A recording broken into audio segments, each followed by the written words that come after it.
Cuando vi a mi nieta de 8 años sentada sola en ese aeropuerto, con su mochila rosada entre las piernas y los ojos llenos de lágrimas que no caían, supe que algo en mí había cambiado para siempre. No grité. No corrí. Solo caminé hasta ella con el corazón latiendo tan fuerte que creí que todos a mi alrededor podían escucharlo. Lucía levantó la vista y me reconoció. Sus labios temblaron, pero no dijo nada. Yo tampoco. La tomé de la mano, recogí su maleta pequeña, y salimos de allí en silencio. En mi teléfono, el mensaje seguía brillando como una herida abierta. Decidimos en familia que ella se queda. No intentes contactarnos durante el viaje. Lo había enviado Cristina, mi nuera, apenas 30 minutos antes. 30 minutos en los que mi nieta había esperado sola, rodeada de extraños, mientras su padre, mi hijo David, abordaba un avión en primera clase con su esposa y los 2 hijos de ella. No me dijeron nada. No me preguntaron. Solo me usaron como un depósito para lo que ya no querían cargar. Conduje en silencio todo el camino a casa. Lucía miraba por la ventana, con las manos apretadas sobre su regazo. Yo sentía su miedo, su confusión, su vergüenza. Esa niña había sido abandonada como si no valiera nada, y lo peor era que ya sabía lo que eso significaba. No era la primera vez que la dejaban atrás. Solo era la primera vez que lo hacían de forma tan cruel, tan pública, tan definitiva. Cuando llegamos a mi casa, le preparé chocolate caliente y le ofrecí galletas. Ella comió en silencio, con movimientos lentos, como si tuviera miedo de hacer ruido. Yo me senté frente a ella y la observé. Lucía tenía el cabello castaño de su madre, los ojos verdes de mi hijo, y una tristeza que ningún niño debería cargar. Su ropa estaba limpia pero vieja, heredada probablemente de los hijos de Cristina. Sus zapatos tenían las suelas gastadas. Todo en ella gritaba descuido, abandono, olvido. Esa noche, después de acostarla en la habitación de invitados, volví a leer el mensaje de Cristina. Luego abrí el historial de mensajes. Había más. Muchos más. Durante los últimos 2 años, desde que David se casó con ella, las señales habían estado ahí. Mensajes donde Cristina se quejaba de que Lucía era difícil, problemática, celosa de sus hijos. Mensajes donde David pedía que yo cuidara a la niña cada vez más seguido, siempre con excusas. Un viaje de trabajo, una reunión importante, un fin de semana romántico. Yo aceptaba porque amaba a mi nieta. Porque era todo lo que me quedaba de mi nuera anterior, la madre de Lucía, que había muerto en un accidente cuando la niña tenía apenas 4 años. David había tardado 1 año en rehacer su vida. Conoció a Cristina en una conferencia de trabajo. Ella era divorciada, tenía 2 hijos de 11 y 13 años, y según mi hijo, era perfecta. Se casaron rápido. Demasiado rápido.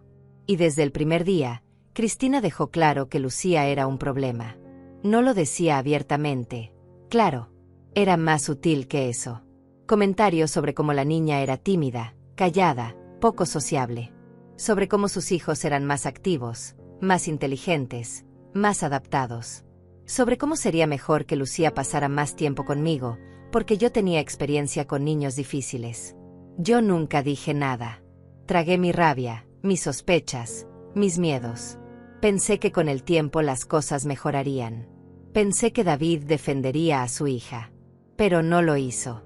Cada vez que Cristina se quejaba, él asentía. Cada vez que ella sugería que Lucía se quedara conmigo, él llamaba para pedírmelo como un favor. Cada vez que yo intentaba hablar con él sobre cómo trataban a la niña, él cambiaba de tema o me decía que yo no entendía lo difícil que era formar una familia mixta. Ahora, sentada en mi sala con el teléfono en la mano y el silencio pesado de la noche rodeándome, entendí algo que debía haber entendido hace mucho tiempo. Esto no era un accidente. No era un malentendido. Era un plan. Cristina había convencido a David de que Lucía no encajaba en su nueva familia. Y él, mi propio hijo, había aceptado abandonar a su hija en un aeropuerto como si fuera equipaje viejo. Respiré hondo. Mis manos temblaban, pero no de miedo.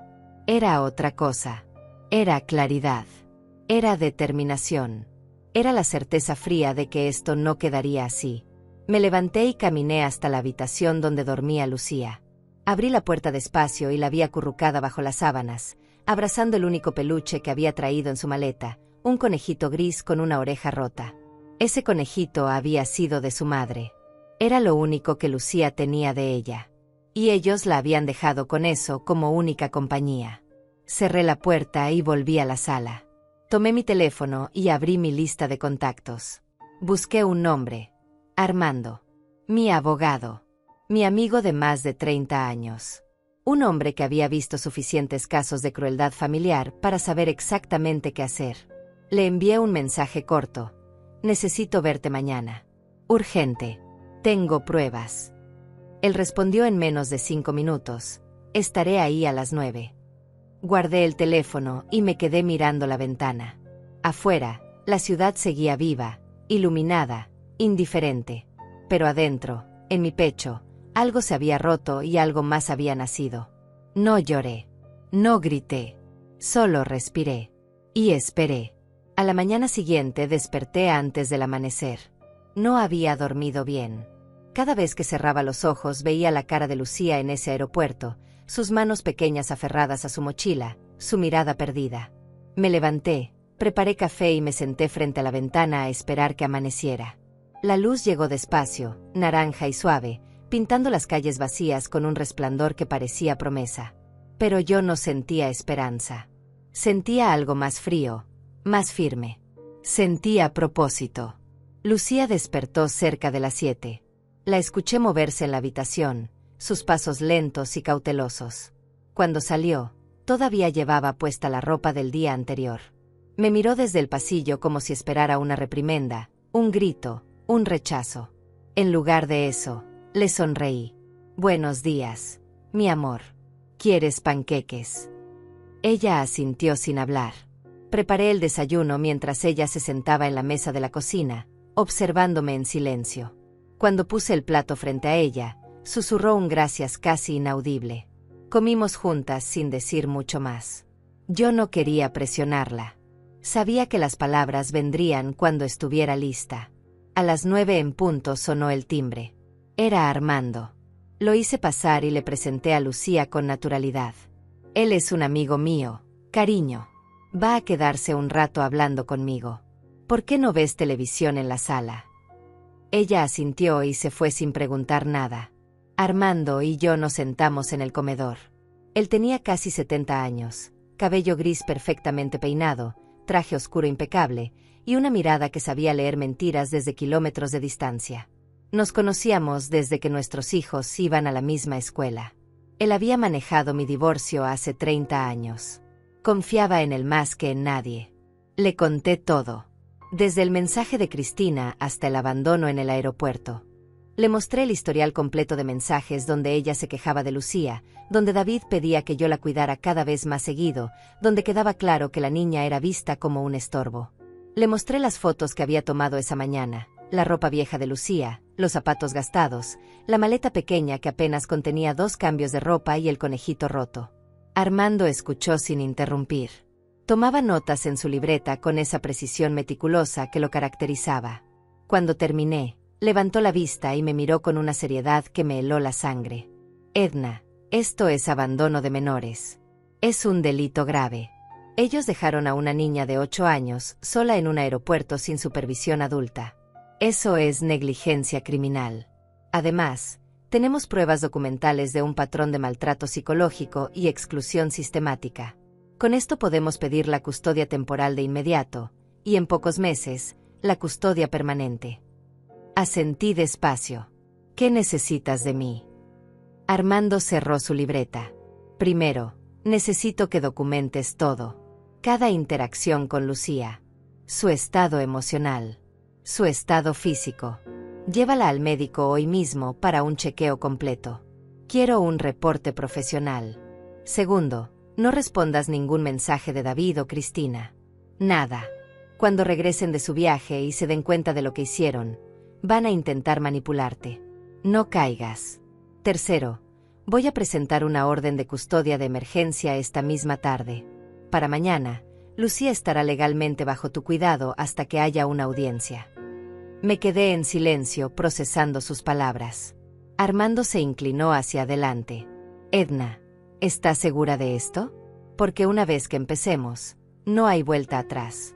Esto va a destruir tu relación con David. Va a haber consecuencias legales para él y para Cristina. Va a ser feo, largo y doloroso. ¿Estás preparada? Lo miré directamente a los ojos. Mi hijo abandonó a su hija en un aeropuerto. La dejó llorando, sola, asustada, mientras él subía a un avión en primera clase con su nueva familia. No hay relación que destruir, Armando. Él ya la destruyó. Yo solo voy a proteger a mi nieta. Armando asintió lentamente. Entonces empezamos hoy. Se levantó, guardó su libreta y me dio un apretón en el hombro antes de irse. Te llamo en cuanto tenga la orden. Mientras tanto, cuídala. Y documenta todo. Cuando cerré la puerta, me quedé parada en el recibidor unos segundos. Sentía el peso de lo que acababa de poner en marcha. Esto iba a cambiar todo. Pero cuando miré hacia la sala y vi a Lucía sentada en el sofá, abrazando su conejito mientras veía dibujos animados con una expresión vacía, supe que no había otra opción. Esa tarde la llevé al médico. La doctora era una mujer joven, amable, de voz suave. Revisó a Lucía con cuidado y me pidió que saliera de la sala por unos minutos para hablar con ella a solas. Cuando me llamó de nuevo, la expresión en su rostro era seria. Su nieta está físicamente saludable, pero emocionalmente, está en un estado preocupante. Me dijo que se siente triste todo el tiempo, que a veces siente que nadie la quiere, que tiene miedo de molestar a la gente. Esos son signos claros de trauma emocional y baja autoestima severa. Voy a recomendar terapia inmediata. También voy a documentar todo en su expediente médico. Me entregó un sobre con el reporte completo. Si necesita esto para algo legal, aquí está todo. Salimos del consultorio y fuimos a comprar ropa nueva para Lucía. Dejé que eligiera lo que quisiera. Al principio estaba tímida, señalando las prendas más baratas, las más simples. Pero la animé con paciencia. Elige lo que te guste de verdad, mi amor. No importa el precio. Poco a poco fue relajándose. Eligió un vestido color lavanda con flores blancas, 2 pantalones cómodos, varias blusas, zapatos nuevos que le quedaban perfectamente, y una mochila amarilla brillante que la hizo sonreír por primera vez en 2 días. En la caja, el total fue de $320. No me importó. Ver esa pequeña sonrisa en su cara no tenía precio. Cuando llegamos a casa, Lucía se probó toda la ropa nueva y desfiló por la sala mostrándome cada conjunto. Yo aplaudía y le decía lo hermosa que se veía. Por un momento, solo por un instante breve y frágil, vi a la niña que debió haber sido siempre, feliz, confiada, amada. Esa noche cenamos pizza y vimos una película juntas. Lucía se quedó dormida en el sofá, acurrucada contra mí. La llevé a su cama con cuidado, la arropé y besé su frente. Mientras salía de la habitación, mi teléfono vibró. Era un mensaje de Armando, orden de custodia temporal aprobada. Mañana es oficial. Bien hecho, Edna. Guardé el teléfono y me senté en la oscuridad de mi sala. Afuera, la ciudad seguía su ritmo nocturno. Pero adentro, en mi casa, algo había cambiado. Lucía estaba segura. Estaba protegida. Y yo había dado el primer paso de un camino que sabía sería largo y difícil. Pero no tenía miedo. Tenía claridad. Y eso era suficiente. Los siguientes días transcurrieron en una calma extraña, casi irreal. Lucía y yo establecimos una rutina simple. Desayunábamos juntas, ella dibujaba o veía televisión mientras yo trabajaba en la casa, almorzábamos, salíamos a caminar por el parque cercano, y por las noches leíamos cuentos antes de dormir. Poco a poco, vi cómo empezaba a relajarse. Sus hombros ya no estaban tan tensos. Sus respuestas ya no eran susurros. Incluso empezó a hacerme preguntas sobre cosas cotidianas. ¿Por qué el cielo era naranja al atardecer? Si podíamos plantar flores en el jardín, si algún día podríamos tener un gato. Cada pregunta era una pequeña victoria. Cada sonrisa, un milagro. Pero por las noches, cuando ella dormía, yo me sentaba en la sala con una copa de vino y dejaba que los recuerdos me invadieran. No podía dejar de pensar en cómo habíamos llegado a este punto. En todos los momentos que había ignorado, todas las señales que había dejado pasar, todas las veces que había callado cuando debía haber gritado. Recordaba la primera vez que conocí a Cristina. Fue en la casa de David, una cena de presentación que él organizó con demasiado entusiasmo. Cristina llegó con sus 2 hijos, Ernesto y Fausto, 2 niños ruidosos y seguros de sí mismos que ocuparon toda la sala con sus juegos y sus risas. Ella era elegante, de sonrisa perfecta y modales impecables. Hablaba de su trabajo en marketing, de sus viajes, de lo maravilloso que era haber encontrado a David después de un divorcio difícil. Yo la escuché con cortesía, pero algo en mi interior no encajaba. Había una frialdad en sus ojos cuando miraba a Lucía. Una distancia calculada. Esa noche, Lucía estuvo callada toda la cena.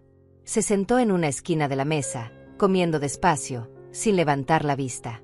Cuando intenté incluirla en la conversación, Cristina interrumpió con una anécdota sobre sus propios hijos. Cuando Lucía derramó un poco de agua, Cristina suspiró con esa clase de suspiro que dice más que 1000 palabras. David no dijo nada. Solo limpió el agua y le pidió a Lucía que tuviera más cuidado. Yo apreté los puños bajo la mesa, pero sonreí y seguí comiendo. No quería arruinar la noche de mi hijo. Las semanas siguientes fueron peores. David empezó a cancelar nuestras visitas regulares con Lucía. Siempre había una excusa. Cristina había planeado una salida familiar, los niños tenían actividades. Era mejor que Lucía se quedara en casa porque estaba cansada. Cuando finalmente logré verla de nuevo, noté el cambio. Estaba más delgada, más callada. Tenía ojeras. Cuando le pregunté si estaba bien, me dijo que sí con una voz tan pequeña que casi no la escuché. Le pregunté a David qué estaba pasando. Él me dijo que Lucía estaba pasando por una etapa difícil, adaptándose a la nueva dinámica familiar. Me pidió paciencia. Yo se la di. Ese fue mi error. Los meses pasaron y las señales se volvieron imposibles de ignorar. Lucía empezó a quedarse conmigo cada vez más seguido. Primero eran fines de semana. Luego semanas completas. David siempre tenía una razón, un viaje de trabajo, una emergencia, una oportunidad que no podía rechazar. Yo aceptaba porque amaba a mi nieta y porque pensé que al menos conmigo estaría bien cuidada. Pero cada vez que la recogía, notaba algo nuevo. Un moretón en el brazo que David explicaba como una caída jugando, ropa que le quedaba pequeña, una tristeza en sus ojos que no debería estar ahí. Un día, hace 6 meses, Lucía llegó a mi casa con una mochila llena de ropa y una nota de David que decía: «Mamá, Cristina y yo necesitamos un tiempo para fortalecer nuestra relación de pareja. ¿Podrías quedarte con Lucía por un mes? Te lo compensaré». Un mes se convirtió en 6 semanas. Luego en 2 meses. Cuando finalmente volvió a buscarla, Lucía lloró. No quería irse. Me abrazó con tanta fuerza que sentí su desesperación en cada fibra de mi ser. Le rogó a David que la dejara quedarse conmigo. Él se molestó. Me dijo que yo estaba malcriándola, haciéndola dependiente, interfiriendo en su familia. Cristina, parada detrás de él con los brazos cruzados, asintió con una sonrisa fría. Esa fue la última vez que vi a Lucía antes del aeropuerto. Pasaron 3 meses en los que David dejó de contestar mis llamadas. Mis mensajes eran ignorados o respondidos con monosílabos. Cuando preguntaba por Lucía, me decía que estaba bien, ocupada con la escuela, adaptándose. Yo insistí en verla. Él siempre encontraba una excusa. Hasta que llegó ese mensaje en el aeropuerto. Hasta que todo explotó. Ahora, sentada en mi sala con esos recuerdos ardiendo en mi mente, entendí algo crucial. Esto no había sido un impulso. No había sido un error de un mal día. Había sido un plan lento, metódico, calculado. Cristina había pasado 2 años convenciendo a David de que Lucía era un problema. Y él, débil y cobarde, había aceptado cada palabra. Habían decidido eliminarla de sus vidas de la forma más cruel posible, abandonándola como si nunca hubiera existido. El 4.º día después del aeropuerto, Armando vino a visitarme con más noticias. Ya presenté la demanda formal de custodia permanente. También reporté el caso a Servicios de Protección Infantil. Van a abrir una investigación. Cuando David y Cristina regresen, van a encontrarse con una citación judicial y una orden de comparecer ante un juez. Además, tomé la libertad de contactar a la escuela de Lucía. Pedí su expediente académico y hablé con su maestra. ¿Sabías que la niña ha faltado a clases más de 40 días este año? ¿Que su rendimiento ha bajado drásticamente? porque la maestra reportó preocupaciones sobre su estado emocional en 3 ocasiones diferentes y nunca recibió respuesta de los padres. Sentí como la rabia subía por mi garganta como veneno. No sabía nada de eso. Armando asintió. Porque no querían que lo supieras. Pero ahora tenemos evidencia documentada de negligencia educativa, además del abandono. Esto fortalece tu caso considerablemente. Edna, vas a ganar. No tengo dudas. Me entregó una carpeta gruesa llena de documentos, reportes, fotografías, declaraciones. Guarda esto en un lugar seguro. Y prepárate, porque cuando ellos vuelvan, va a empezar la guerra. Esa noche, mientras guardaba la carpeta en mi caja fuerte, recibí un mensaje. Era de mi hermana Delia, que vivía en otro estado. Edna, ¿es verdad lo que me contó tu vecina? ¿Que Lucía está viviendo contigo? ¿Qué pasó? Le expliqué todo por teléfono. Delia escuchó en silencio y cuando terminé, solo dijo, hiciste lo correcto. Ese niño nuestro se perdió. Pero tú no vas a perder a esa niña. Cuenta conmigo para lo que necesites. Colgamos y sentí un alivio pequeño pero real. No estaba sola en esto. Los días siguientes fueron de preparación. Armando me instruyó sobre qué decir y qué no decir. Me explicó el proceso judicial, los pasos que seguirían, las posibles reacciones de David y Cristina. Me advirtió que intentarían pintarme como una anciana manipuladora, como alguien que quería robarle la hija a David por despecho. Me dijo que se defenderían con mentiras, que contratarían abogados caros, que harían todo lo posible por revertir la situación. Yo escuché cada palabra y las guardé en mi memoria como munición. Mientras tanto, Lucía florecía. Cada día estaba un poco más animada. Empezó a hablar más, a reírse más, a jugar en el jardín con una libertad que probablemente no había sentido en años. Una tarde, mientras plantábamos flores juntas, me miró con esos ojos verdes tan parecidos a los de David y me preguntó, «Abuela, ¿puedo quedarme contigo para siempre?» Sentí como mi corazón se partía y se reparaba al mismo tiempo. Voy a hacer todo lo que esté en mi poder para que eso pase, mi amor. Ella sonrió y siguió plantando las flores. Yo la observé con una mezcla de amor y determinación que nunca había sentido antes. Esta niña merecía una vida. Merecía amor. Merecía seguridad. Y yo iba a dárselo, sin importar el costo. Esa noche, mientras Lucía dormía abrazada a su conejito, me senté a escribir. Escribí todo lo que recordaba. Cada fecha, cada conversación, cada incidente. Escribí sobre los moretones, las ausencias, las excusas, las mentiras. Escribí hasta que mis manos dolieron y mis ojos se cansaron. Porque sabía que cada palabra era una pieza de evidencia. Cada recuerdo, una prueba. Cada detalle, un arma. El 10º día después del abandono en el aeropuerto, todo cambió. Eran las 11 de la mañana cuando mi teléfono empezó a vibrar sin parar. Llamadas, mensajes, notificaciones que no dejaban de llegar. Miré la pantalla y vi el nombre de David 1, 2, 5, 10 veces. No contesté. Armando me había sido claro, ningún contacto directo hasta la audiencia. Dejé que el teléfono siguiera vibrando sobre la mesa de la cocina mientras preparaba el almuerzo para Lucía. Ella estaba en la sala dibujando, ajena al caos que estaba por desatarse. Los mensajes empezaron a aparecer en la pantalla. Mamá, ¿qué está pasando?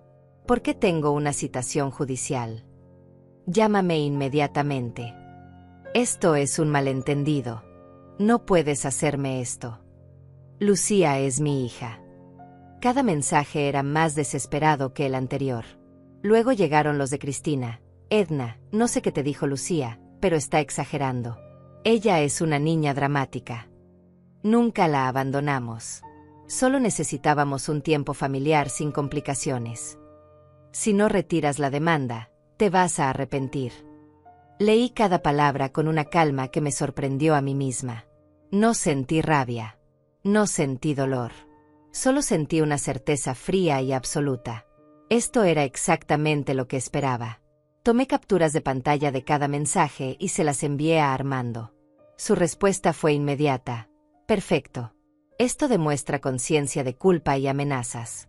Guarda todo. Una hora después, Llegó una llamada de un número desconocido. Contesté con cautela. Era una mujer que se identificó como abogada de David y Cristina. Su voz era profesional, fría, calculada. Señora Edna, mi nombre es Mónica Reyes. Represento a su hijo David y a su esposa Cristina en este asunto. Me gustaría discutir la posibilidad de llegar a un acuerdo extrajudicial antes de que esto escale innecesariamente. La escuché sin interrumpir. Ella continuó. Entiendo que hubo un malentendido en el aeropuerto. Mis clientes están dispuestos a reconocer que pudieron haber manejado la situación de mejor manera. Están dispuestos a establecer un régimen de visitas formal para usted y a compensarla económicamente por las molestias. Me reí. Fue una risa seca, breve, que la tomó por sorpresa. Dígale a sus clientes que abandonar a una niña de 8 años en un aeropuerto no es un malentendido. Es un delito. Y no estoy interesada en visitas ni en dinero. Estoy interesada en la custodia permanente de mi nieta. Buenos días. Colgué antes de que pudiera responder.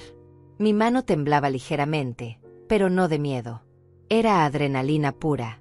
Esa tarde, Armando me llamó nuevamente. Edna, acabo de recibir una llamada de la abogada de David. Dice que sus clientes quieren negociar. Les dije que no hay nada que negociar. Pero quiero advertirte. Van a intentar pintarte como la villana. Van a decir que estás manipulando a Lucía, que estás usando esto para vengarte de David por algo del pasado, que eres demasiado mayor para cuidar de una niña. Prepárate para eso. Respiré hondo. Déjalos intentar. Tenemos la verdad de nuestra parte. Los días siguientes fueron un infierno de presión. David empezó a enviarme mensajes más agresivos. Mamá, me estás destruyendo. Esto va a costarme mi trabajo. Cristina está devastada. ¿Por qué me haces esto? Siempre te di todo. Siempre fui un buen hijo. Leí esas palabras y sentí algo quebrantarse dentro de mí. Este era el niño que había criado sola después del divorcio. El niño al que había llevado a la escuela todos los días durante 12 años. Al que había apoyado en cada decisión. Al que había amado incondicionalmente. Y ahora, ese mismo hombre, me preguntaba por qué lo estaba destruyendo después de haber abandonado a su propia hija. Le respondí una sola vez. Un mensaje breve, directo, definitivo. David, dejaste a tu hija de 8 años sola en un aeropuerto mientras abordabas en primera clase con tu nueva familia. No te estoy destruyendo yo. Te destruiste tú mismo. No vuelvas a contactarme hasta la audiencia. Bloqueé su número inmediatamente después. No quería leer más. No quería escuchar más excusas, más mentiras, más intentos patéticos de justificar lo injustificable. Cristina intentó otro enfoque. Empezó a enviarme mensajes desde números diferentes, haciéndose pasar por amiga preocupada. Edna, sé que estás enojada, pero piensa en David. Él te ama. Esto lo está matando. Lucía va a estar bien con nosotros, te lo prometo. Solo retira la demanda y podemos empezar de nuevo. Ignoré cada mensaje. Bloqueé cada número. No iba a caer en sus juegos. Entonces empezaron las llamadas de otras personas. Familiares lejanos que no había visto en años. Amigos de David que apenas conocía. Todos con el mismo discurso. Edna, ¿no crees que estás exagerando? Los niños son resilients. Seguro Lucía está bien. No destruyas a tu hijo por esto. Cada llamada me confirmaba algo importante. David y Cristina estaban movilizando a su círculo social para presionarme. Estaban creando una narrativa donde yo era la villana irracional y ellos las pobres víctimas de una abuela vengativa. Pero yo tenía algo que ellos no tenían, la verdad documentada. Armando había recopilado todo. Los reportes médicos que mostraban el estado emocional deteriorado de Lucía. Los registros escolares que probaban la negligencia educativa. Las capturas de pantalla de los mensajes donde Cristina se quejaba constantemente de la niña. Las fotografías de la ropa vieja y los zapatos gastados. Los testimonios de vecinos que habían visto a Lucía sola en la casa durante horas. Todo estaba ahí, organizado, irrefutable. Una semana antes de la audiencia preliminar, recibí una visita inesperada. Era la madre de Cristina, una mujer de unos 70 años, elegante, de modales suaves. Me pidió hablar conmigo a solas. La hice pasar y le ofrecí café. Ella aceptó y se sentó en mi sala con una expresión que no podía descifrar. Después de unos minutos de silencio incómodo, habló. Edna, vine a pedirte que retires la demanda. Cristina es mi hija y la amo, pero sé que cometió un error. Un error grande. Pero no merece perder todo por esto. Tiene una carrera, una familia. Esto la va a destruir. La miré directamente a los ojos. Su hija abandonó a una niña de 8 años en un aeropuerto. No fue un error. Fue una decisión cruel y calculada. Y yo no voy a retirar nada. Ella bajó la vista. Entiendo tu rabia. Pero piensa en David. Es tu hijo. ¿De verdad quieres destruirlo? Sentí como la rabia volvía a trepar por mi garganta. David se destruyó solo cuando decidió ser cómplice de esto. Él eligió a Cristina sobre su propia hija. Él eligió su comodidad sobre la seguridad de Lucía. Esas fueron sus decisiones, no las mías. La madre de Cristina se levantó lentamente. Entonces no hay nada más que hablar. Se dirigió a la puerta, pero antes de salir se detuvo y me miró una última vez. Espero que puedas vivir con las consecuencias de esto. Cerré la puerta sin responder. Sus palabras intentaban sembrar culpa, pero no funcionaron. Yo ya había tomado mi decisión. Y estaba en paz con ella. Esa noche, mientras acostaba a Lucía, ella me abrazó con fuerza y me susurró, «Gracias por no dejarme, abuela». Sentí como las lágrimas se acumulaban en mis ojos, pero las contuve. «Nunca te voy a dejar, mi amor. Nunca». Ella se durmió con una sonrisa pequeña en su rostro, abrazando su conejito. Yo me quedé ahí, sentada en la oscuridad de su habitación, escuchando su respiración suave y constante. En ese momento supe, con una certeza absoluta, que cada mensaje ignorado, cada amenaza recibida, cada presión soportada, había valido la pena. Al día siguiente, Armando me llamó con noticias importantes. Edna, Servicios de Protección Infantil, completó su investigación. Su reporte es devastador para David y Cristina. Documentaron abandono de menores, negligencia emocional, negligencia educativa y un patrón de exclusión sistemática. Esto, sumado a nuestras pruebas, hace que tu caso sea prácticamente invencible. La audiencia es en 4 días. Prepárate para ganar. Colgué el teléfono y me quedé mirando por la ventana. Afuera, el mundo seguía su curso normal. Pero adentro, en mi pecho, sentía algo nuevo. No era rabia. No era dolor. Era justicia tomando forma. Era protección volviéndose real. Era amor ganando terreno. La mañana de la audiencia preliminar amaneció gris y fría. Me levanté antes del alba, incapaz de seguir durmiendo. Preparé café y me senté frente a la ventana viendo cómo la luz del día luchaba por abrirse paso entre las nubes pesadas. Lucía seguía durmiendo. Había decidido no llevarla a la corte. Armando estuvo de acuerdo. Era mejor que no estuviera presente en esta etapa. Mi hermana Delia había venido desde fuera del estado para quedarse con ella durante el día. Llegó la noche anterior y su sola presencia me dio una fuerza que no sabía que necesitaba. Me vestí con cuidado. Elegí un traje color gris claro, sencillo pero elegante, nada llamativo. Armando me había aconsejado, quiero que te veas como lo que eres, una abuela responsable, seria, capaz. Nada dramático. Nada que puedan usar en tu contra. Me recogí el cabello en un moño bajo, me puse unos aretes discretos y un maquillaje mínimo. Cuando me miré al espejo, vi a una mujer de 67 años que había vivido suficiente como para saber cuándo pelear y cuándo retirarse. Esta era una batalla que no iba a abandonar. Delia preparó el desayuno mientras yo revisaba por última vez todos los documentos en mi portafolio. Certificados médicos, reportes escolares, capturas de pantalla, fotografías, declaraciones. Todo estaba ahí, perfectamente organizado. Lucía despertó cerca de las 8. Desayunamos juntas como cualquier otro día. Yo no quería que ella sintiera la tensión. Le dije que tenía que salir por unas horas para resolver unos asuntos importantes, pero que la tía Delia se quedaría con ella y harían galletas. Sus ojos se iluminaron con esa idea. Me abrazó antes de que saliera y me dijo, «Te quiero, abuela». Esas 3 palabras me dieron más fuerza que cualquier discurso motivacional. Armando pasó a recogerme a las 9 en punto. Durante el trayecto al juzgado, repasamos la estrategia una vez más.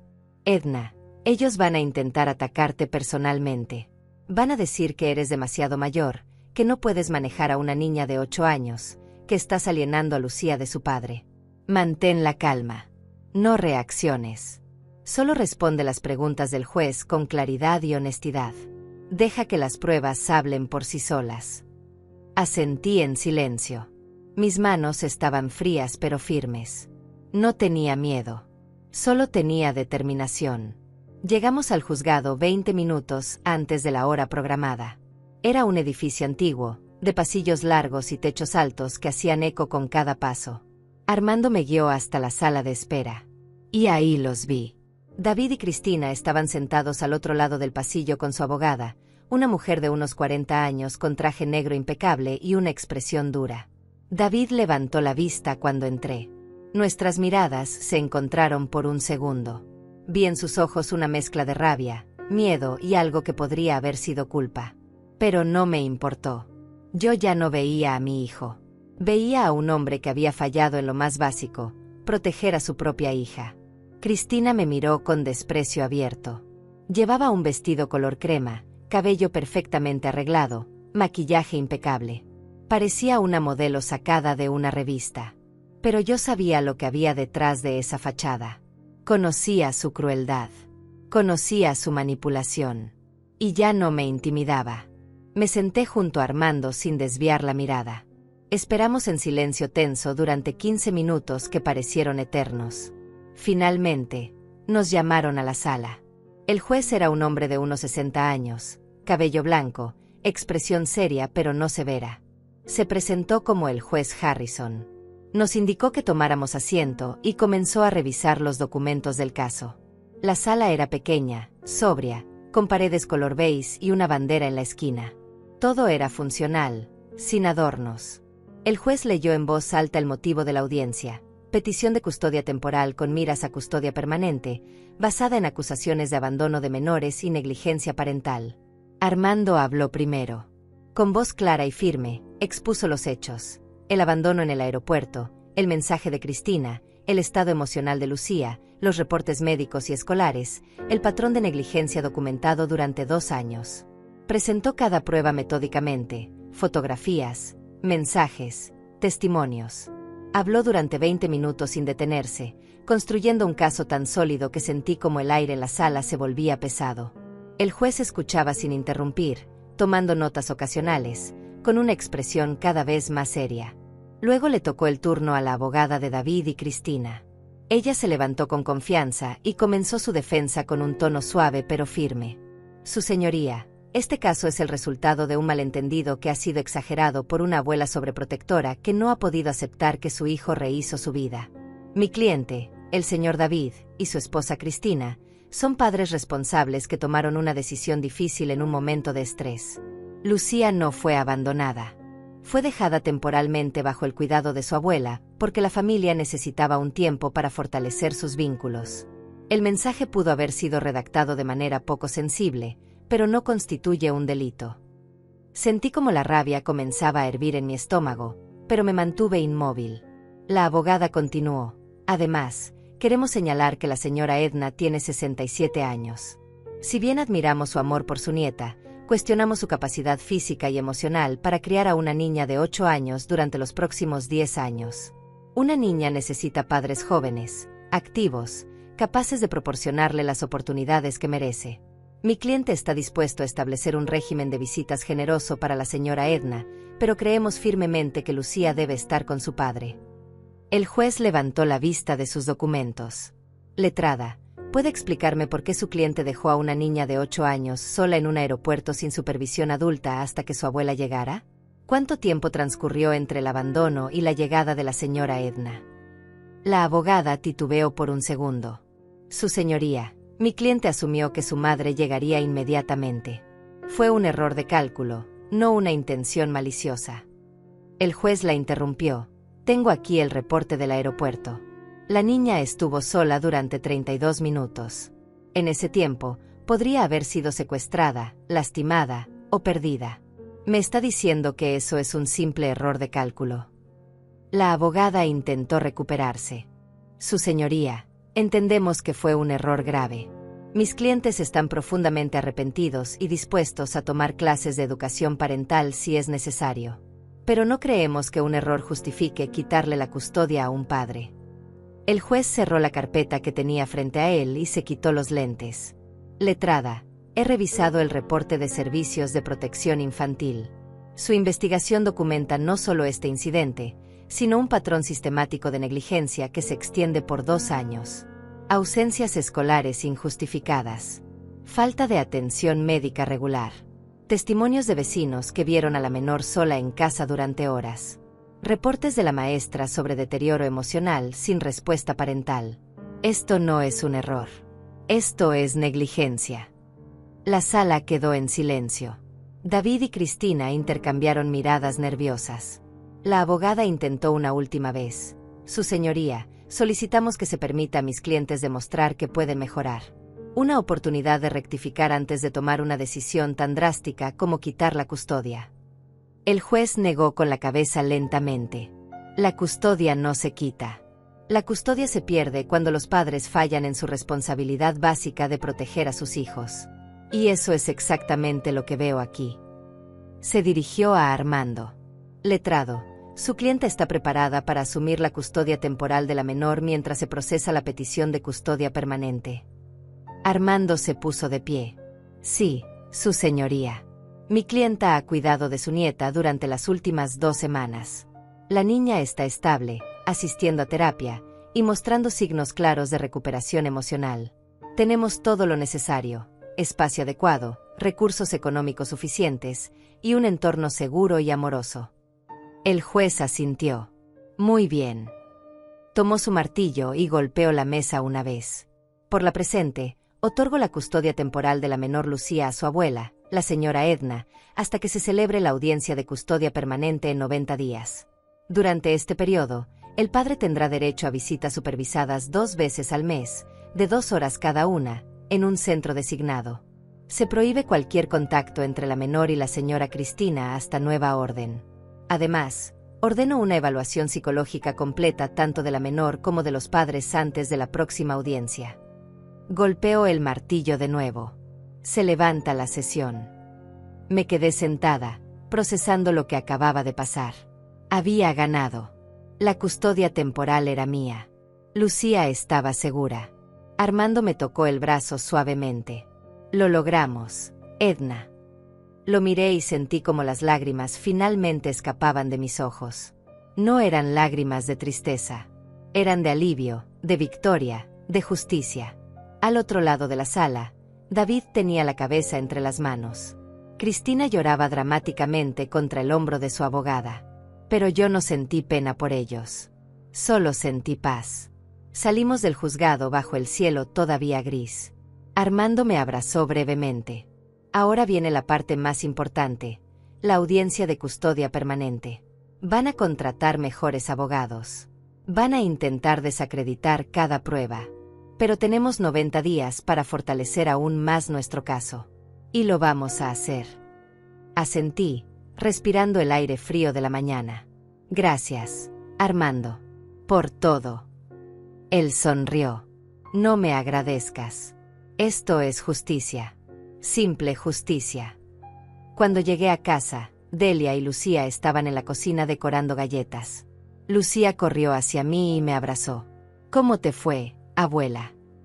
La abracé con fuerza. Bien, mi amor. Todo salió bien. Ella sonrió y volvió a sus galletas. Delia me miró desde la cocina con una expresión que lo decía todo. Habíamos ganado la primera batalla. Pero la guerra apenas comenzaba. Los días después de la audiencia fueron extrañamente tranquilos. Era como si el mundo hubiera contenido la respiración esperando el próximo movimiento.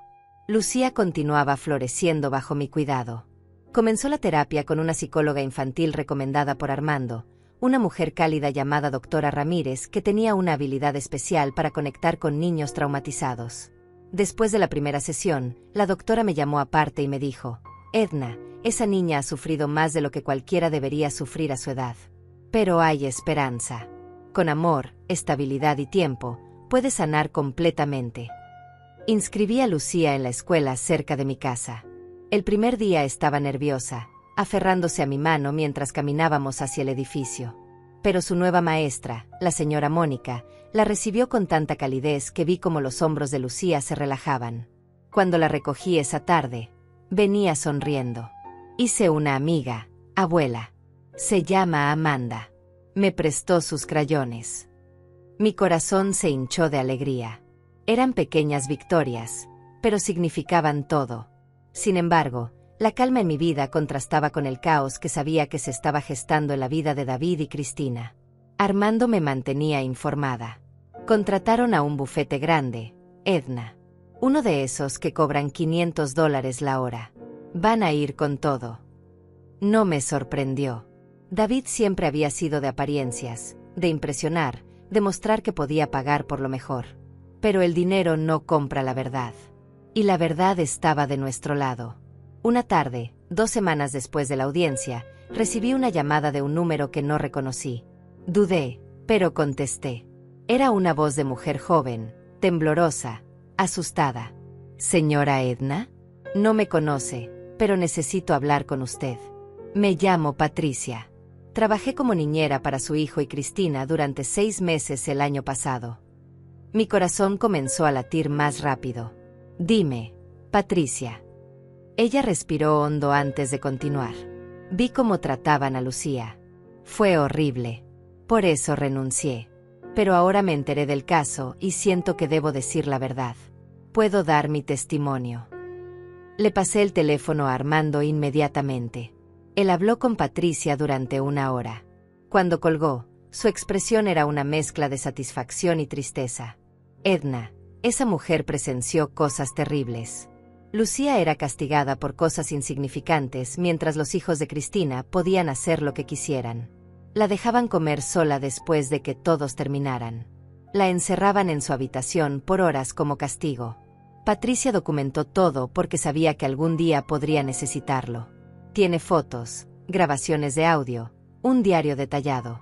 Esto es oro para nuestro caso. Pero con cada victoria venía un nuevo ataque.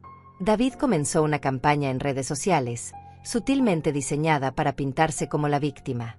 Publicó fotos antiguas con Lucía, de cuando era bebé, con mensajes emotivos sobre el amor de un padre y lo doloroso que era estar separado de su hija. Sus amigos compartían las publicaciones con comentarios de apoyo. Fuerza, David.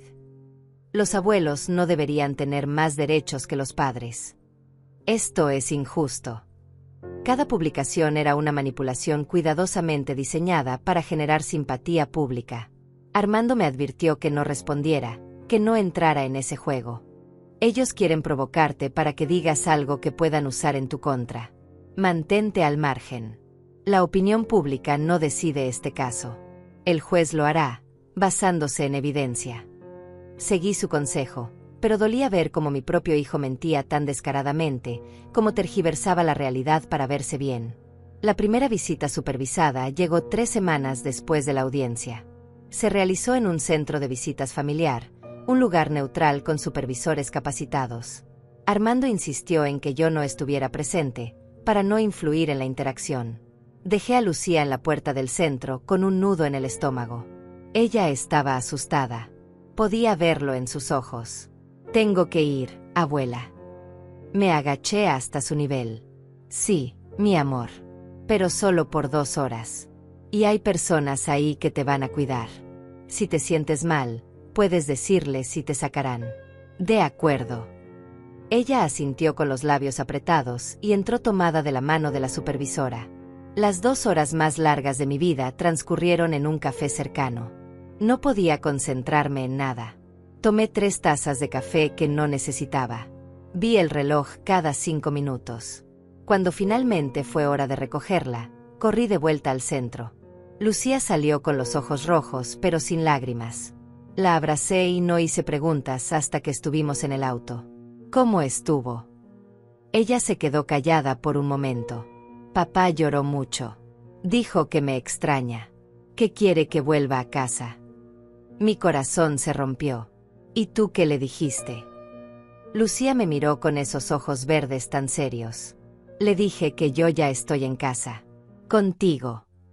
Esa noche, después de acostar a Lucía, recibí el reporte de la supervisora. Armando me lo envió por correo electrónico. El reporte era revelador. El padre mostró comportamiento emocionalmente manipulador, llorando frente a la menor y diciéndole que la extraña, pero sin preguntarle cómo está o qué necesita. La menor mostró incomodidad durante toda la visita, con lenguaje corporal cerrado y respuestas monosilábicas. Al final de la visita, cuando el padre intentó abrazarla, la menor se apartó. Se recomienda continuar con visitas supervisadas y evaluación psicológica del padre. Armando me llamó después de que leí el reporte.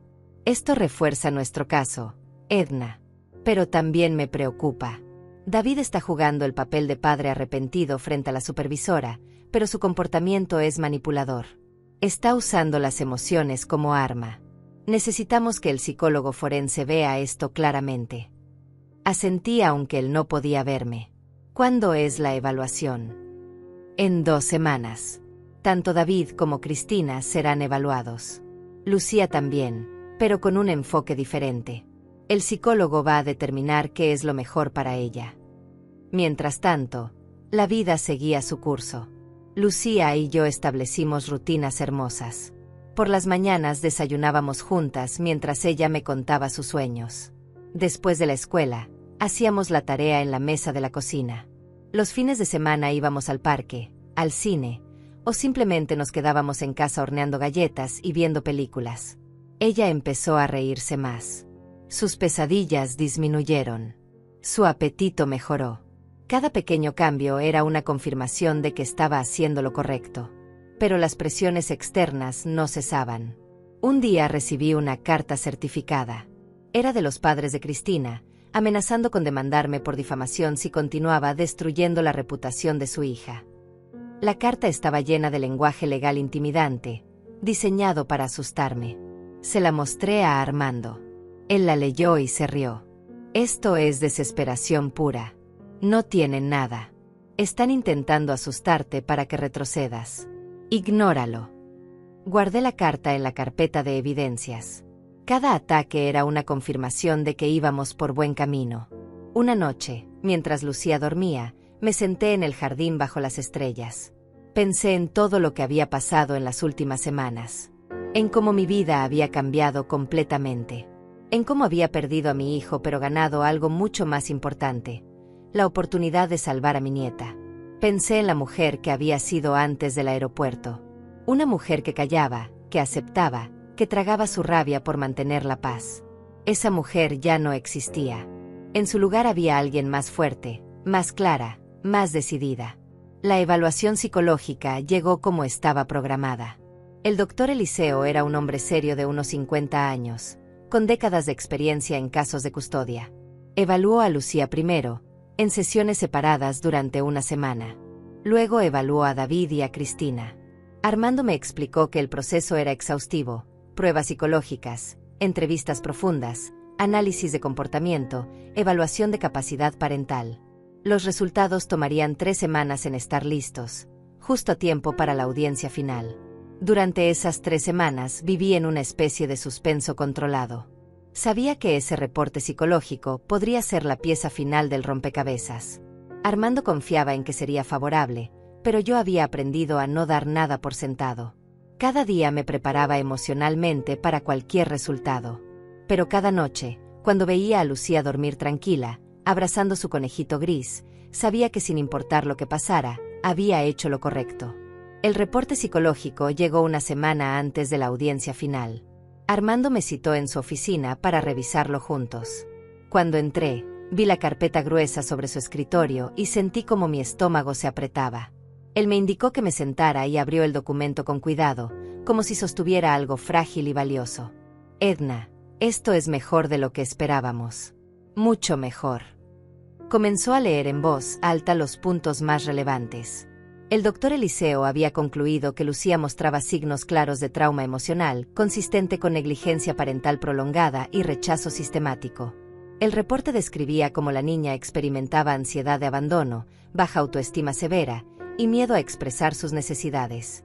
Pero también documentaba algo crucial: En las últimas semanas bajo mi cuidado, Lucía había mostrado mejorías significativas. Su nivel de ansiedad había disminuido, su autoestima estaba comenzando a reconstruirse, y por primera vez en años mostraba signos de apego seguro con un adulto. Ese adulto era yo. Armando pasó a la evaluación de David. El psicólogo había identificado rasgos preocupantes: incapacidad para establecer límites saludables con su esposa, tendencia a priorizar su comodidad sobre las necesidades de su hija, y uso de manipulación emocional como herramienta de control. El reporte citaba ejemplos específicos de las sesiones: cómo David minimizaba las preocupaciones sobre Lucía, cómo justificaba las acciones de Cristina, cómo nunca asumía responsabilidad directa por el abandono en el aeropuerto. La conclusión era devastadora. David carecía de la capacidad emocional necesaria para priorizar el bienestar de su hija sobre su conveniencia personal. Pero la evaluación de Cristina era aún peor. El doctor Eliseo había usado términos técnicos que Armando me explicó con paciencia. Cristina mostraba rasgos narcisistas pronunciados, incapacidad de empatía genuina y una percepción distorsionada de la realidad donde ella siempre era la víctima. Durante las sesiones, había culpado a Lucía de ser problemática, dramática, celosa. Nunca mostró remordimiento genuino por el abandono. En cambio, insistió en que había sido una decisión familiar necesaria para proteger a sus propios hijos del comportamiento difícil de Lucía. El psicólogo concluyó que Cristina representaba un riesgo activo para el desarrollo emocional saludable de la niña. La recomendación final del doctor Eliseo era clara y contundente: la custodia permanente debía otorgarse a la abuela materna. El contacto con el padre debía mantenerse supervisado hasta que David completara terapia intensiva y demostrara capacidad de priorizar las necesidades de su hija. El contacto con Cristina debía prohibirse indefinidamente. Armando cerró el reporte y me miró con una sonrisa. Edna, con esto ganamos. No hay duda. Salí de su oficina sintiendo una mezcla de alivio y tristeza. Alivio porque Lucía estaría segura conmigo. Tristeza porque ese reporte confirmaba algo que yo ya sabía pero que dolía leer en palabras oficiales: mi hijo había fallado como padre. El niño que yo había criado, al que había amado incondicionalmente, había elegido su comodidad sobre su propia hija. Y ahora enfrentaba las consecuencias de esa elección. Los días previos a la audiencia final fueron tensos. David y Cristina hicieron un último intento desesperado de revertir la situación. Su nuevo equipo legal presentó una moción solicitando que se descartara el reporte psicológico, argumentando que el doctor Eliseo estaba sesgado. El juez rechazó la moción en menos de 24 horas. Luego intentaron presentar testimonios de amigos y familiares que declararían que David era un padre amoroso. Armando contraargumentó con los testimonios de la exniñera Patricia, de la maestra de Lucía, y de 3 vecinos que habían presenciado la negligencia. La noche antes de la audiencia apenas pude dormir. Me quedé despierta pensando en todo el camino recorrido desde aquel día en el aeropuerto. Habían pasado casi 4 meses. 4 meses en los que había peleado cada batalla, había documentado cada detalle, había protegido a mi nieta con una ferocidad que no sabía que poseía. Pensé en la mujer que había sido antes: silenciosa, complaciente, evitando conflictos. Esa mujer había muerto en el aeropuerto. En su lugar había nacido alguien más fuerte. La mañana de la audiencia final amaneció brillante y clara. El contraste con el día gris de la primera audiencia era casi simbólico. Me vestí con el mismo traje gris, pero esta vez me sentía diferente. Más segura. Más preparada. Lucía se quedó nuevamente con Delia, quien había vuelto para apoyarme. Antes de salir, Lucía me abrazó fuerte. «Vas a ganar, abuela». «Lo sé». Su confianza me dio la fuerza que necesitaba. El juzgado estaba más lleno esta vez. Armando me explicó que era normal para audiencias finales de custodia. David y Cristina llegaron con su equipo legal, 3 abogados esta vez, todos con maletines caros y expresiones serias. Cristina llevaba un vestido oscuro y el cabello recogido, intentando proyectar seriedad y arrepentimiento.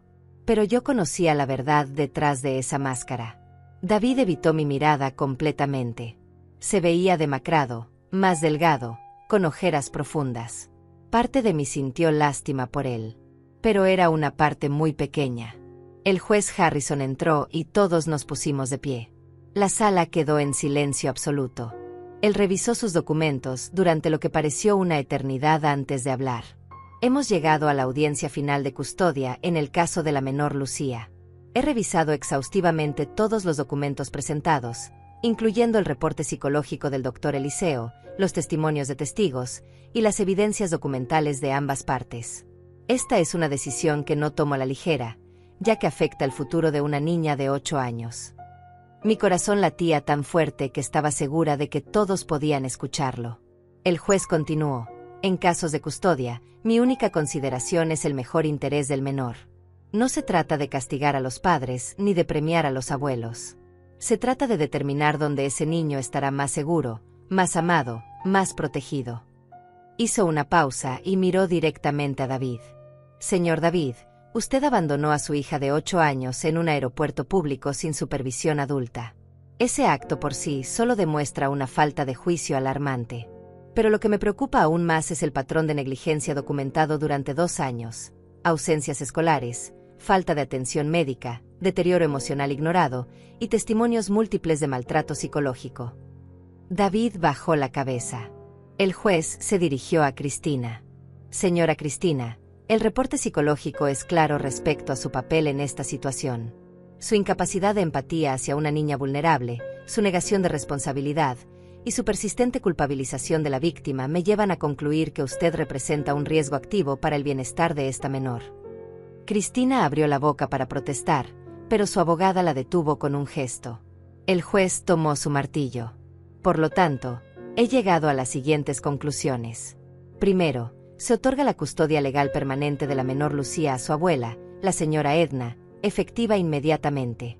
Segundo, el padre, David, tendrá derecho a visitas supervisadas una vez al mes, de 2 horas, hasta que complete un programa de terapia intensiva de al menos 6 meses y un psicólogo certifique que es seguro incrementar el contacto. Tercero, se prohíbe todo contacto entre la menor y la señora Cristina hasta que la menor cumpla 18 años o hasta que un psicólogo determine que dicho contacto no representa un riesgo. Cuarto, el señor David deberá pagar pensión alimenticia mensual de $1,200 para cubrir las necesidades de la menor. Golpeó el martillo una vez. Esta decisión es final y vinculante. Se levanta la sesión. El sonido del martillo resonó en la sala como un trueno. Me quedé inmóvil por un segundo, procesando lo que acababa de pasar. Había ganado. Completamente. Lucía era mía. Legalmente, permanentemente, indiscutiblemente mía. Armando me tocó el brazo. Lo logramos, Edna. Lo logramos. Las lágrimas comenzaron a rodar por mis mejillas, pero esta vez no las contuve. Eran lágrimas de victoria, de justicia, de amor triunfante. Al otro lado de la sala, Cristina sollozaba dramáticamente. David permanecía sentado con la cabeza entre las manos, completamente destrozado. Sus abogados empacaban sus documentos en silencio, derrotados. Me levanté para salir y por un momento, mi mirada se cruzó con la de David. Vi en sus ojos algo que podría haber sido arrepentimiento genuino. Pero era demasiado tarde. Las decisiones tienen consecuencias. Y él tendría que vivir con las suyas. Salimos del juzgado bajo el sol brillante de la tarde. Armando me abrazó. Felicidades, Edna. Hiciste lo que pocos tienen el valor de hacer. Peleaste por lo correcto sin importar el costo personal. Le agradecí con una voz quebrada por la emoción. No podría haberlo hecho sin ti. Él sonrió. Yo solo presenté las pruebas. Tú salvaste a esa niña. Conduje a casa con las manos temblando en el volante, pero con el corazón más ligero de lo que había estado en meses. Cuando llegué, Lucía estaba en el jardín con Delia, plantando flores nuevas. Al verme, corrió hacia mí. ¿Qué pasó, abuela? Me arrodillé frente a ella y la tomé de las manos. Pasó que ahora vas a vivir conmigo para siempre, mi amor. Legalmente. Oficialmente. Eres mía y yo soy tuya. Sus ojos se llenaron de lágrimas y me abrazó con una fuerza que no sabía que una niña de 8 años podía tener. Los días después de la audiencia final fueron de adaptación a una nueva realidad. Por primera vez en meses, pude respirar sin sentir un peso sobre el pecho. La batalla legal había terminado. Lucía era oficialmente mía. Pero sabía que la verdadera sanación apenas comenzaba. El trauma no desaparece con un martillazo de juez. Se cura con tiempo, paciencia y amor consistente. La primera semana fue casi surrealista.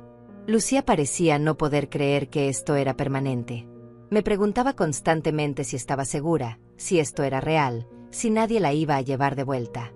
Cada vez que preguntaba, yo me sentaba con ella, la tomaba de las manos y le repetía: esto es para siempre, mi amor. Nadie te va a separar de mí. Esta es tu casa ahora, tu hogar. Poco a poco, vi cómo empezaba a asimilarlo.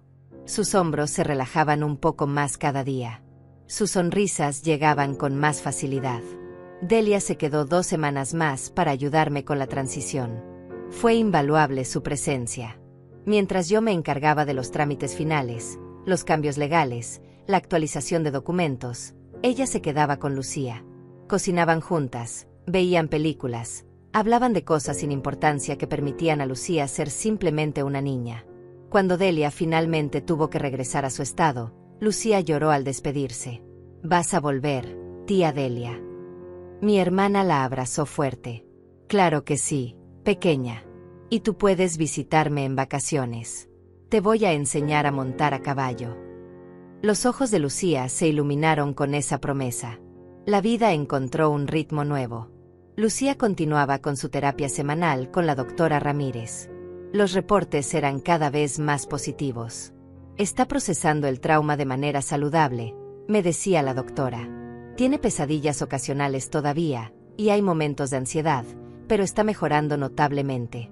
El ambiente estable que le estás proporcionando es exactamente lo que necesitaba». En la escuela también florecía. Su maestra me llamó un día para decirme que Lucía había participado voluntariamente en clase por primera vez. Levantó la mano para responder una pregunta sobre matemáticas. Parece una cosa pequeña, pero para una niña que ha estado muda durante meses, es enorme.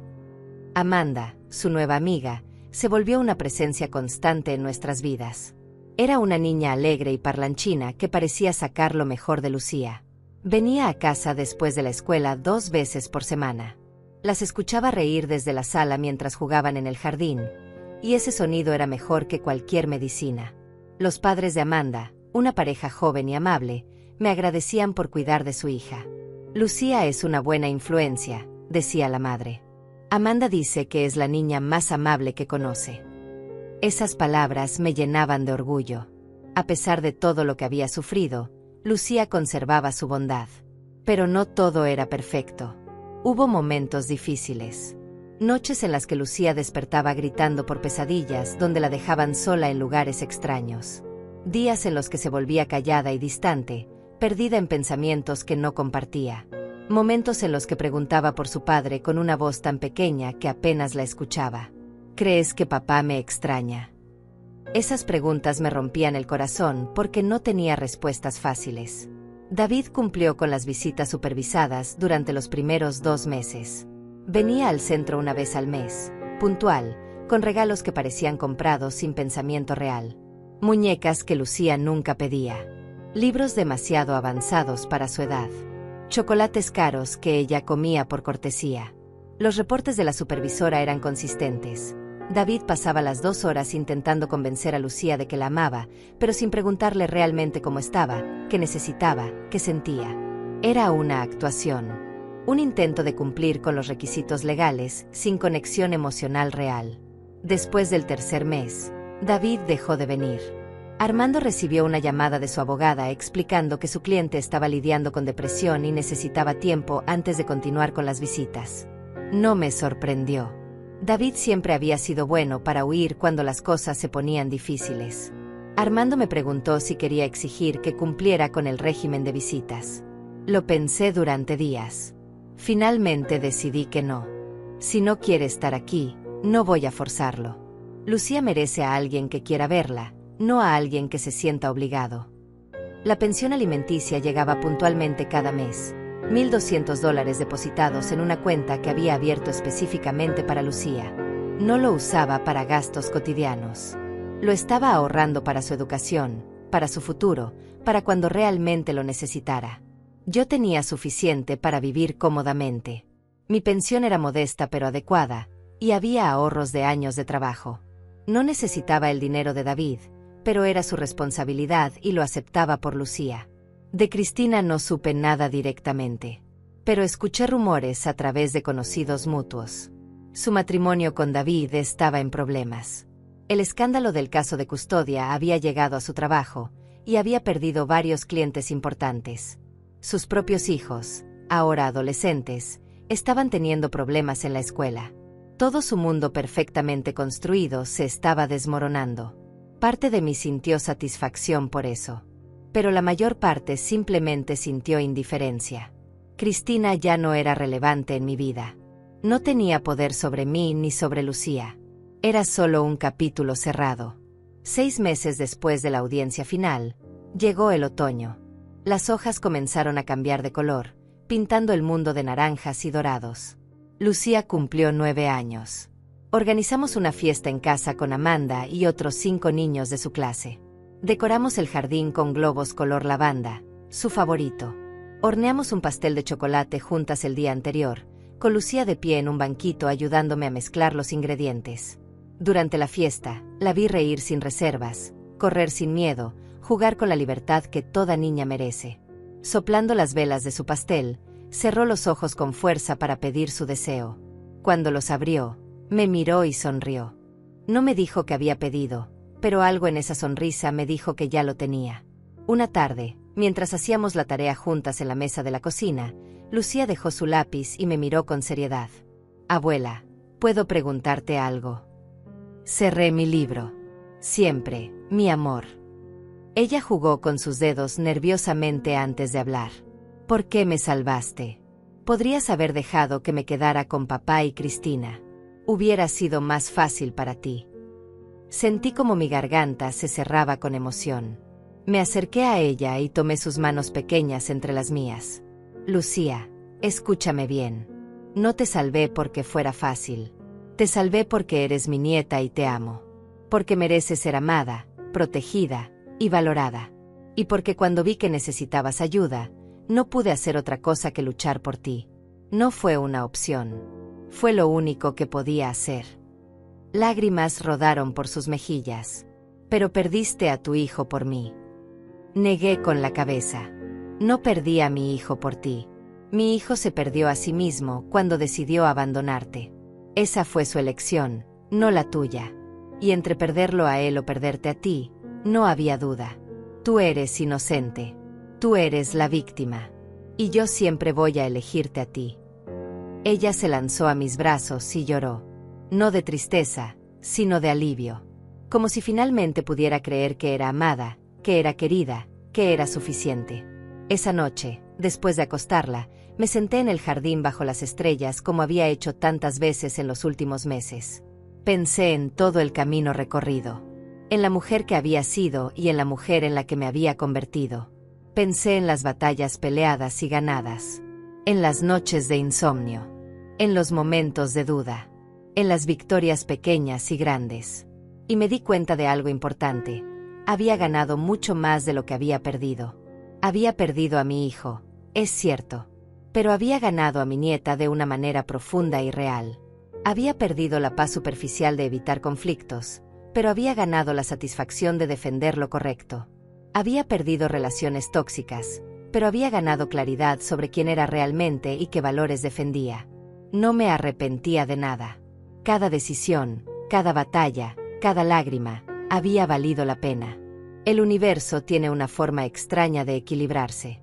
David y Cristina habían querido deshacerse de Lucía para vivir su vida perfecta sin complicaciones. Pero al hacerlo, habían perdido todo: respeto, credibilidad, paz mental.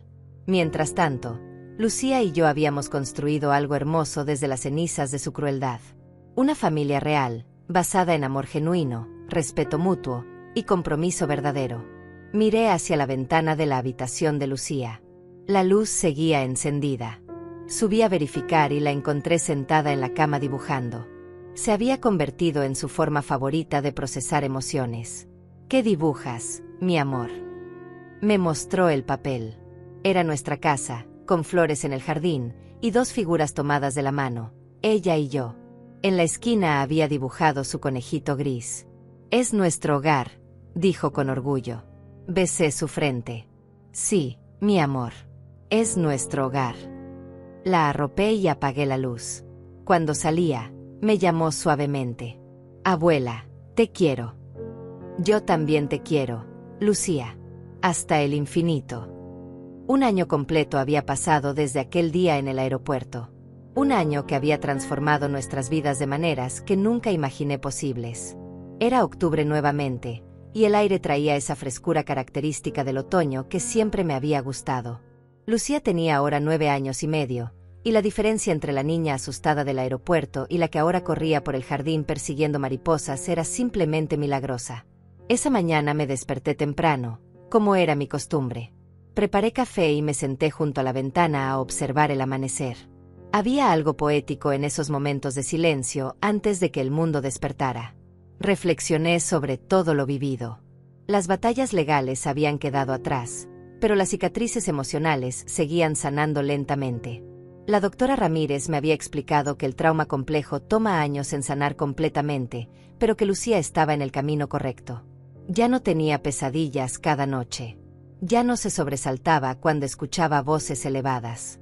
Ya no preguntaba constantemente si iba a ser abandonada de nuevo. Lucía bajó a desayunar vestida con su uniforme escolar, el cabello recogido en una coleta que había aprendido a hacer sola.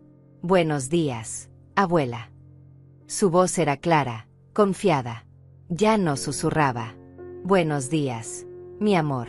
¿Dormiste bien?» Ella asintió mientras servía cereal en su tazón. «Soñé que íbamos a la playa. ¿Podemos ir algún día?» Sonreí. «Claro que sí. En las vacaciones de verano podemos planear un viaje». Sus ojos se iluminaron con esa posibilidad. Esos pequeños momentos de normalidad eran los que más valoraba. Planes futuros. Sueños compartidos. La certeza de que había un mañana juntas. En la escuela, Lucía se había convertido en una estudiante destacada.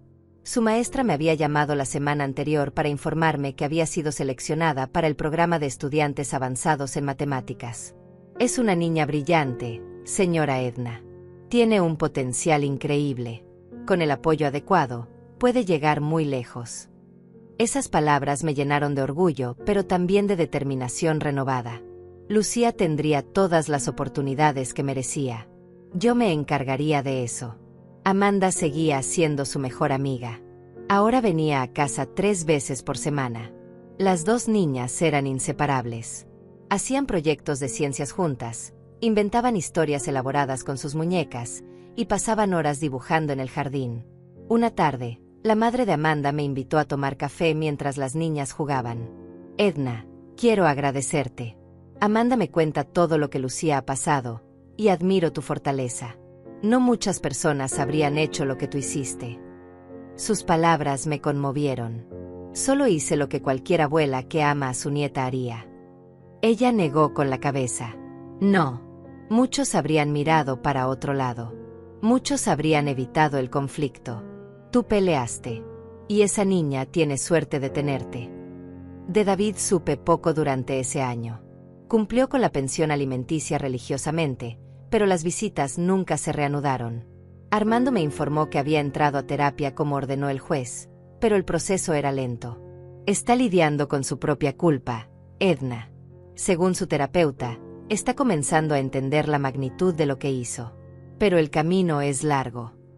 No sentí satisfacción al escuchar eso.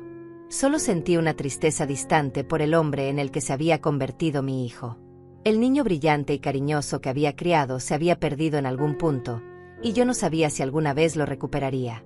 Cristina, por otro lado, había desaparecido completamente de nuestras vidas. Armando me contó que ella y David se habían divorciado 6 meses después de la audiencia final.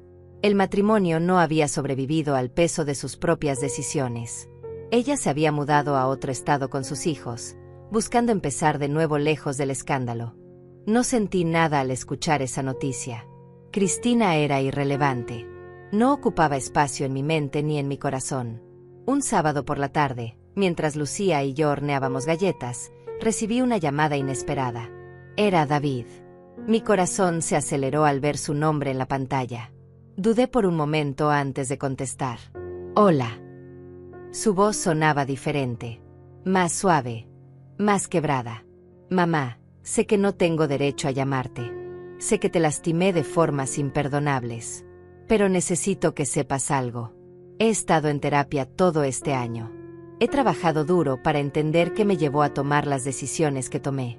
Y quiero que sepas que tenías razón. En todo. Abandoné a mi hija. Prioricé mi comodidad sobre su bienestar. Fui un cobarde y un mal padre. Escuché en silencio, sin interrumpirlo. Él continuó con voz temblorosa. No te estoy pidiendo perdón. No espero que me perdones. Solo quería que lo supieras. Y quería preguntarte, ¿cómo está Lucía? Miré hacia la cocina donde mi nieta mezclaba ingredientes con concentración, su lengua asomando ligeramente como hacía cuando estaba enfocada. Está bien, David. Está sana, feliz, segura. Está floreciendo. Escuché como él contenía un sollozo. Gracias por cuidarla. Gracias por ser lo que yo no pude ser. Hubo una pausa larga. ¿Crees que algún día ella pueda perdonarme? Respiré hondo. No lo sé, David. Eso depende de ella. Pero si realmente quieres una oportunidad con tu hija, tienes que seguir trabajando en ti mismo. No por mí. No por los jueces. Por ella. Colgamos poco después. Lucía me miró desde la cocina con curiosidad. ¿Quién era, abuela? Consideré mentirle, protegerla de esa información. Pero decidí ser honesta. Siempre le había prometido honestidad. Era tu papá. Llamó para preguntar cómo estabas. Ella procesó esa información en silencio por un momento. Le dijiste que estoy bien. Asentí. Sí, mi amor. Ella volvió a sus galletas sin decir nada más, pero vi algo en su expresión. No era dolor. No era rabia. Era algo más complejo. Quizás era aceptación. Quizás era el inicio de su propio proceso de sanación con respecto a su padre. Esa noche, después de acostar a Lucía, saqué una caja vieja del armario. Era una caja que no había abierto en años. Dentro había fotografías de David cuando era niño. Fotos de cumpleaños, de graduaciones, de momentos felices cuando éramos una familia. Lo miré en esas fotografías y traté de reconciliar al niño sonriente con el hombre que había abandonado a su hija. Eran la misma persona, pero también eran completamente diferentes. La vida nos cambia. Las decisiones nos definen. David había tomado las suyas, y ahora vivía con las consecuencias. Guardé la caja de nuevo. No con rabia ni con tristeza. Solo con aceptación. Mi hijo había elegido su camino. Yo había elegido el mío. Y Lucía, con el tiempo, elegiría el suyo también. Mi trabajo era darle las herramientas para hacer esa elección desde un lugar de sanación y fortaleza, no desde el dolor y el abandono. Los meses siguientes continuaron en esa hermosa rutina que habíamos construido. Lucía aprendió a andar en bicicleta sin rueditas de apoyo. Celebramos cuando sacó su primera calificación perfecta en un examen de matemáticas. Lloramos juntas cuando su conejito gris finalmente se deshizo después de tantos años de compañía, y compramos uno nuevo que ella decidió llamar Esperanza. Plantamos un jardín completo de flores que ella eligió, girasoles, lavanda y margaritas blancas. Cada flor representaba algo nuevo creciendo desde la tierra oscura del pasado. Una tarde de primavera, 1 año y medio después del aeropuerto, Lucía y yo estábamos sentadas en el jardín viendo las mariposas. Ella había crecido varios centímetros y perdido 2 dientes. Estaba más alta, más fuerte, más segura. Me miró con esos ojos verdes tan serios y me preguntó, «Abuela, ¿alguna vez te arrepientes de lo que hiciste? De pelear por mí y perder a papá». La pregunta me tomó por sorpresa, pero la respuesta fue instantánea. Nunca, mi amor. Ni un solo día. Ni un solo momento. Ella sonrió y recostó su cabeza en mi hombro. Yo tampoco me arrepiento de nada. Porque ahora tengo un hogar de verdad.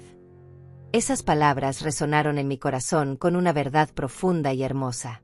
Esto era un hogar. No perfecto, pero real. No sin cicatrices, pero con amor abundante. No sin dolor, pero con sanación constante. Miré hacia el horizonte donde el sol comenzaba a descender pintando el cielo de naranjas y rosas. Pensé en la mujer que fui antes del aeropuerto, callada, complaciente, evitando olas. Esa mujer había muerto. En su lugar había nacido alguien que sabía pelear, que sabía defender, que sabía amar con ferocidad. No me arrepentía de esa transformación. Me había costado a mi hijo, pero me había dado algo más valioso: mi propia fuerza, mi propia voz, y la oportunidad de salvar a mi nieta. Lucía se levantó y corrió hacia el jardín, persiguiendo una mariposa amarilla. Su risa llenó el aire como música. La observé con el corazón lleno. Esto era la victoria. No en una sala de juicio. No en un veredicto legal. Sino aquí, en este momento simple y perfecto, viendo a una niña que había sido rota, ahora corriendo libre bajo el cielo abierto. Ellos me habían dejado atrás en ese aeropuerto, creyendo que me estaban castigando. Pero lo único que hicieron fue darme la oportunidad de hacer lo correcto. Y yo la tomé. Sin miedo. Sin arrepentimiento. Solo con amor. Y mientras el sol se ocultaba y las estrellas comenzaban a aparecer, supe con certeza absoluta que había ganado todo lo que importaba.